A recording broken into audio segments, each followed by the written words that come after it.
Hi, I'm Nir Eyal, and this is the Near and Far podcast.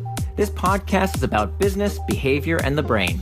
On this show, I do a few things. I read quick articles I've written about topics shaping your behavior. I interview authors of books I enjoy, and from time to time, I devote episodes to answering your questions. If you want to ask me a question, visit the podcast page on iTunes, go to ratings and reviews, and ask me a question by leaving a review. I promise to read it and possibly include your question in a future episode, so please, ask me anything. Now, enjoy the episode, and for more, you can always visit me at nearandfar.com. Habit Trackers, How They Work and How to Use Them, by Annie Graham, narrated by Johnny Heller. Many people strive to improve themselves in one way or another. Whether it's getting more sleep and exercise or spending more time doing the things we love, our ideal selves drive us to be better. They symbolize our belief in our own potential to live in alignment with our values. The drive to improve is also why strategies and tools that enable us to track our behaviors are so potentially gratifying. It feels good to see ourselves moving closer to our goals. One of these tools is the Habit Tracker, used to record our behaviors and visualize a trajectory toward better versions of ourselves. Renowned entrepreneur Jim Rohn spoke to the power of habit when he said, "Success is nothing more than a few simple disciplines practiced every day, while failure is simply a few errors in judgment repeated every day." Indeed, the small things we do on a day-to-day basis make up who we are, and habit trackers are a great lever to change them. That is, if they work. Oftentimes, habit trackers don't work if they are designed or used improperly. It's important to understand how to use a habit tracker so we can make the most of a potentially effective behavior change tool. What is a habit tracker? A habit tracker can be as simple as pen and paper, that is, printable grids and customizable habit tracking journals, or digital templates, such as our Google Sheet version. If you want to go a step further, habit tracking apps such as Habify, Android and iPhone, and Habitica, Android, iPhone, provide easy, fun ways to log habits on the go. How do habit trackers work? Habit trackers work by increasing motivation and accountability. In many ways, their strategies leverage parts of Nir Eyal's hooked model. Digital habit trackers can send scheduled push notifications and reminders that serve as the cue to perform an action. That's why they are particularly helpful for habits that require external triggers. They remind us to do the action at the right time. Proper timing makes the action part of the hooked model easier. For example, you're much more likely to make your bed in the morning when you're at home than at 2 p.m. when you're out of the house. Making the action easier also increases the chance that people will stay in the loop. After we complete an action, we mark it as complete in our tracker, which not only increases the reward we feel, but also enables us to picture our progress.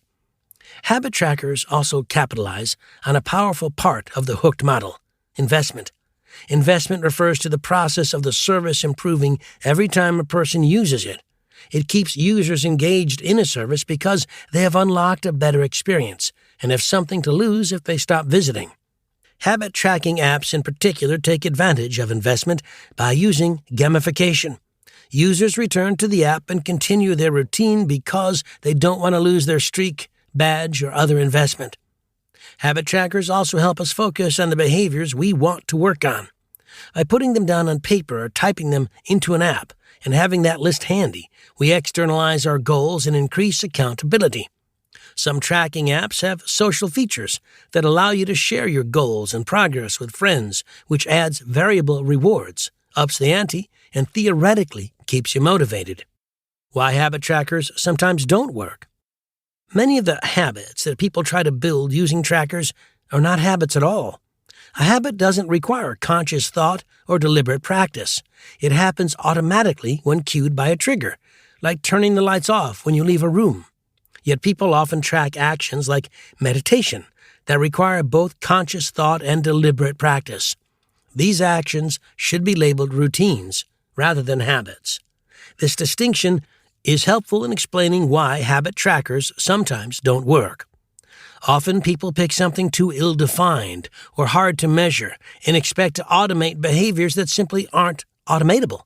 These unrealistic expectations can push people to fall off the wagon when the behavior never becomes easy and can lead to feelings of disappointment and shame that deter them from achieving their desired behaviors.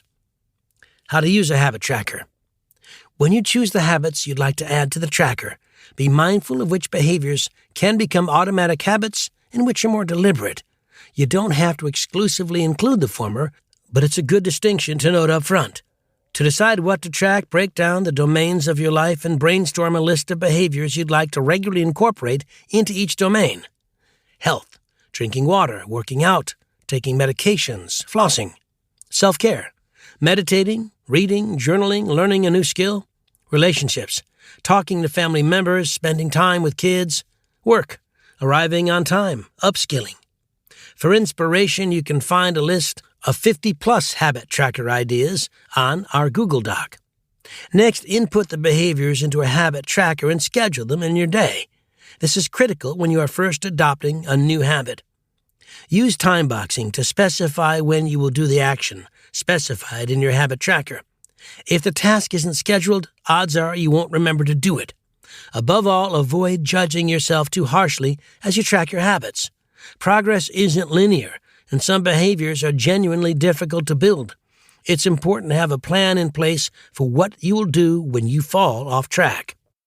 You can also further manipulate the reward and investment in your hook. For example, you can promise yourself a reward if you complete a certain amount of days in a month. The best kinds of rewards are the ones that encourage more of the behavior you're trying to routinize instead of sabotaging it.